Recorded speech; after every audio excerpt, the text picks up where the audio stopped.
Hello. কে বলছেন? দেখো তো, চিনতে পারছো কি না আমাকে? না, চিনতে পারছি না। বলেন কে আপনি? এত তাড়াতাড়ি ভুলে গেছো আমাকে? মনে রাখার মতো কি কোনো কারণ আছে যে মনে রাখবো? তো এতদিন পরে কি মনে করে ফোন দিলেন? বেঁচে আছি না মরে গেছি এটা জানার জন্যে?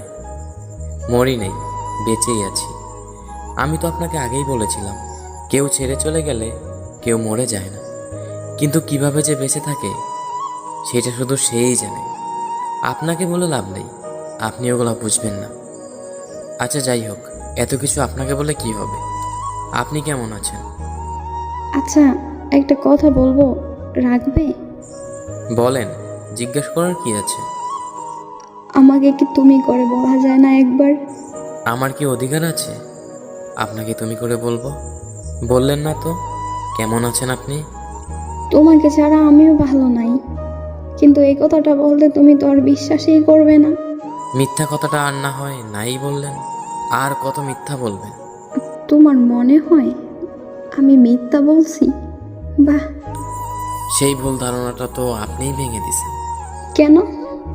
আমি আবার নতুন করে কি করলাম? 4 বছর ধরে একটা মিথ্যা কথা বলে গেছেন, বুঝতেও পারিনি আমি। কতই না বলতেন ভালোবাসি ভালোবাসি, কিন্তু এটা যে মিথ্যা বুঝতেই পারিনি। আমি তোমাকে ভালোবাসি এই কথাটা মিথ্যা বলছি? মিথ্যা ছিল এই কথাটা? তা নয় তো কি, সত্যি বলছেন? যদি ভালোই বাসতেন তাহলে মাঝপথে ছেড়ে এইভাবে চলে যেতে পারতেন না। একবার হলেও ভাবতেন আপনি চলে গেলে আমার কি হবে, আমি কিভাবে থাকবো। কি হলো, চুপ করে আছেন কেন? কিছু বলেন। না, আর কি বলবো? বলার মতো কি আছে আমার? একটা কথা কি জানেন, আমি নিজের থেকেও বেশি আপনাকে বিশ্বাস করতাম। আমি সবসময় ভাবতাম আপনি কথা দিয়ে কথা রাখতে পারেন। যেদিন আপনি আমার হাতে হাত রেখে কথা দিয়েছিলেন, তারপর থেকে আমি ভাবতাম আপনি শুধু আমার। আচ্ছা যাই হোক, বাদ দেন এগুলা। কোথায় আছে সে? এই তো, বন্ধুদের সাথে বাহিরে গিয়েছে। আচ্ছা একটা কথা বলেন তো, সে কি আমার মতো করে আপনাকে খেয়াল রাখে, আমার মতো করেই ভালোবাসে? জানতে হবে না, জেনে আর কি হবে? আমি তো সব সময় অপরাধী ছিলাম। যখন তোমাকে ভালোবাসতাম তখন আমার ফ্যামিলি সবাই বলতো আমি নাকি তাদের কথা ভাবি না, তাদের কথা শুনি না। আর এখন যখন ফ্যামিলির কথা শুনে তোমাকে ছাড়তে হলো, এখন তুমি বলতেছো আমি বেঈমান, আমি অপরাধী, আমি খারাপ। কিন্তু আমি খারাপ আছি না ভালো আছি সেটা কেউ কোনোদিন জানতে চাইলো না। তোমরা সব সময় নিজেরা নিজেদের বিষয়গুলোই ভাবো। এখন আমাকে এসব কথা বলে লাভ নেই। আমি জেনেই বা কী করব?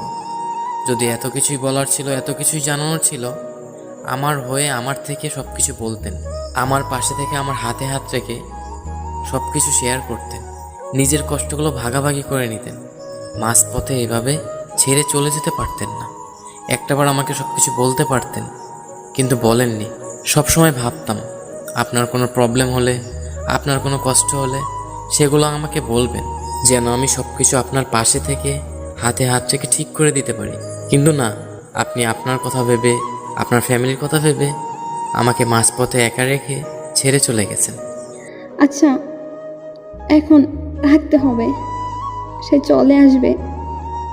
আর পারলে আমাকে ক্ষমা করে দিও, নিজের জীবনটা নতুন করে গুছিয়ে নিও। আর আমি তোমাকে সত্যিই ভালোবাসতাম, আমারও কিছু করার ছিল না। আমি পরিস্থিতির শিকার হয়ে বিয়েটা করতে বাধ্য হয়েছিলাম, কিন্তু তুমিও তো সেটা বুঝবে না। কেন বুঝবে? আমার মা বাবাই যেহেতু বুঝে নাই, তুমি তো একটা পরের ছেলে, তুমি আমাকে কি করে বুঝবে? সত্যি আমিও ভালো নাই, আর যদি পারো আমাকে ক্ষমা করে দিও। ভালো থেকো।